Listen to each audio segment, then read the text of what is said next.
Magandang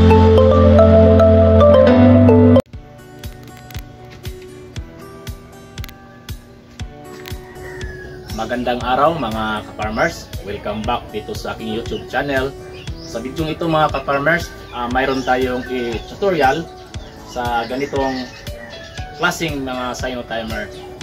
So bago tayo mag-umpisa, please subscribe my YouTube channel para update kayo sa aking mga susunod na video. Yan, tapos na ba kayong mag-subscribe? Proceed na tayo sa ating tutorial. Dito na po tayo ngayon sa harap ng ating cyanotimer. So ang unahin po natin gagalawin mga ka-farmers, itong manual. Dito sa manual nakalagay dito off, auto, on. So naka-auto ang ating incubator, so lagay natin sa auto. Ayan, naka-auto na yan. So ang next natin gagawin dito sa hour.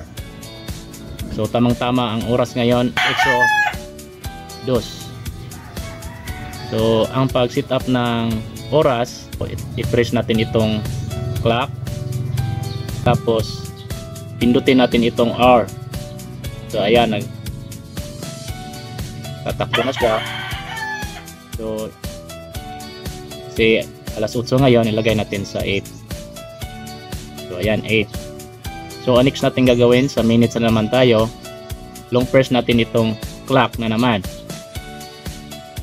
Ayan, tatakbo yan hanggang 60. So ibalik lang natin sa 2 kasi alas 8:02 na ang oras natin ngayon.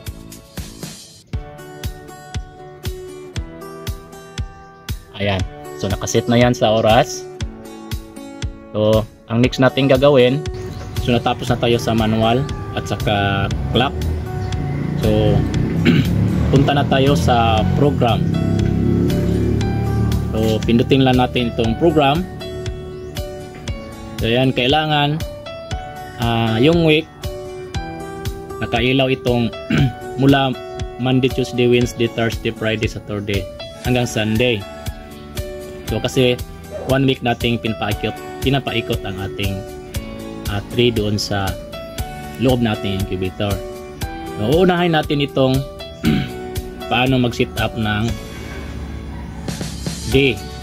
Ito yung week. So may balik natin. Ayan yon, week. So ipindutin lang natin sa isa. Yan, Monday, Tuesday, Wednesday, Thursday, Friday, Saturday, Sunday. So pindot pa tayo. Yan, mayroon tatlo. Monday, Wednesday, Friday. Pagsunod, Thursday, Tuesday, Thursday, Saturday. Sunod, Saturday, Sunday. Pindot pa tayo. Monday, Tuesday, Wednesday. Sunod, Thursday, Friday, Saturday. Nasunod naman, Monday, Tuesday, Wednesday, Thursday, Friday. Hanggang mapuno ito. So ayan na ang setup natin sa loob ng isang linggo. So siguro nakuha na niyo, no? Pindot lang kayo ng pindot hanggang umiilaw itong mula Monday hanggang Sunday.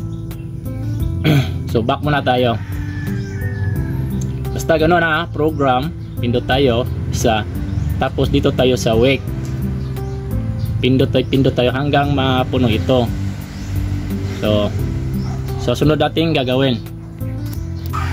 So papunta na tayo sa program at ang oras, kung ilang oras natin paiikutin ang ating egg tray sa loob ng ating incubator. So ito ang tatandaan nyo. Pag walang AM at PM dito, halimbawa ito ganito, ito yung 12 hours na ang sit up sa ating oras. So pag wala itong AM, halimbawa long press, ayan yung military time na aabot ng 24 count yung ating oras.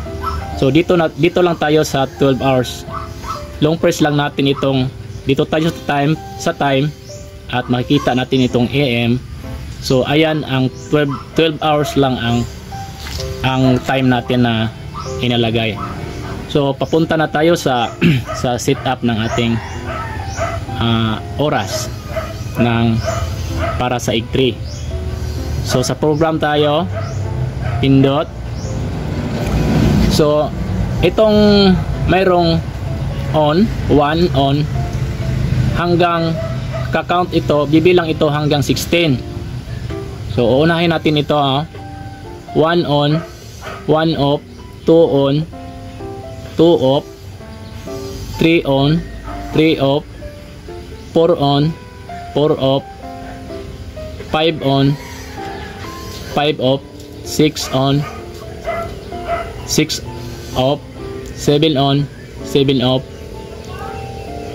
8 on, 8 off, hanggang 16 yan. Bibilisan lang natin kasi masyadong matagal kapag hihintayin natin yung para madali. So back hanggang 16 on, 16 off. So back to normal muna tayo, balik tayo sa on. So ganun lang, mayroong 16 count na tagdalawa on off. So ngayon ituturo na natin kung paano mag set up ng tagdalawang oras. Turo na natin kung ilang oras natin pinapagana yung ating egg tray doon sa incubator. So sa atin dito tagdalawang oras. So ganito yung pag set up. So pindot tayo sa program. So ganyan na. Sa hour tayo pipindot kung kailan natin itapat ang ating oras. So ito yung oras. So nag-start tayo sa 12 PM.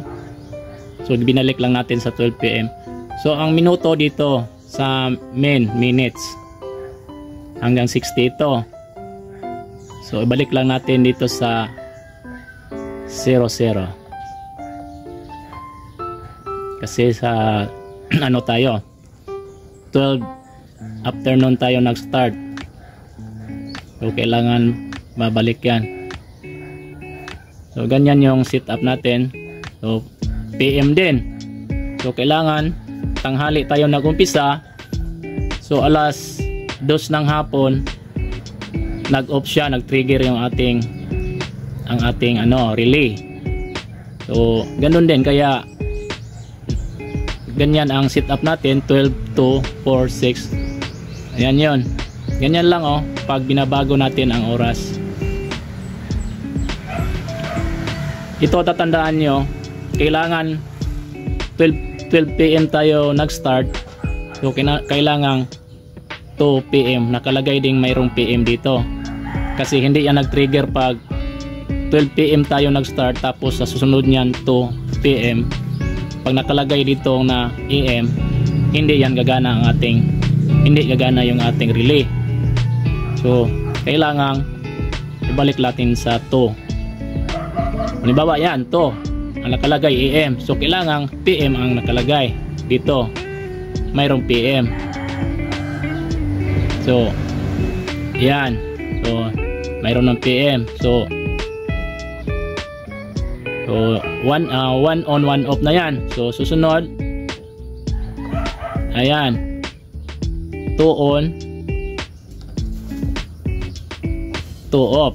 So hanggang ano yan, 16. So kailangan may PM yan.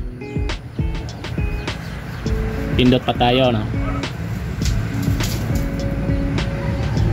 So nawala tayo, balik tayo sa normal. So program, ito ang tatandaan nyo, pipindot kayo ng program. So 12 PM to ito, ayan, 2 sunod 4 PM, ayan, 4 PM sunod 6 PM sunod.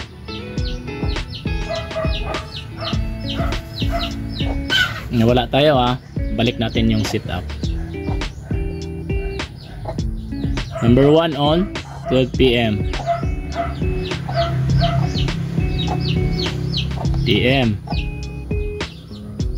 So kailangan nakalagay PM. Number 1 off 2 p.m. Kailangan mayroong PM. 2 p.m. Number 2 on 4 p.m. Kailangan may PM din. Hindi pwede walang PM. 4 p.m. Number 2 off 6 p.m. So ayan, ganyan lang. So ayan, patuloy na yan. 3 on 8 a.m. p.m. 3 off 3 p.m. off 10 12. So morning na yan, madaling araw na yan. So ganyan lang, tag 2 oras ang gap nila, hanggang 16 count yan. Pabalik-balik lang yan kasi itong araw nakalagay siya sa isang linggo, so pabalik-balik lang yan hanggang 16 yan. So ayan, so back to normal na tayo. Ayan, so natapos ng ating tutorial mula dito, manual, sa oras, clock, sa hour, minutes, week, at itong recall pinakalas. Ito yon, recall. Long press lang dito, recall. So kaya ito nakalagay 7 day, kaya ito 7 day sa isang linggo. Naka-function yung ating day. So kaya ito yung nakatatak dito sa recall. So ayan lang yon, ito yung back. So ayan, maraming salamat sa inyong panonood, at sana mayroon kayong kunting nalaman dito sa aking video. Maraming salamat sa inyong lahat sa panonood.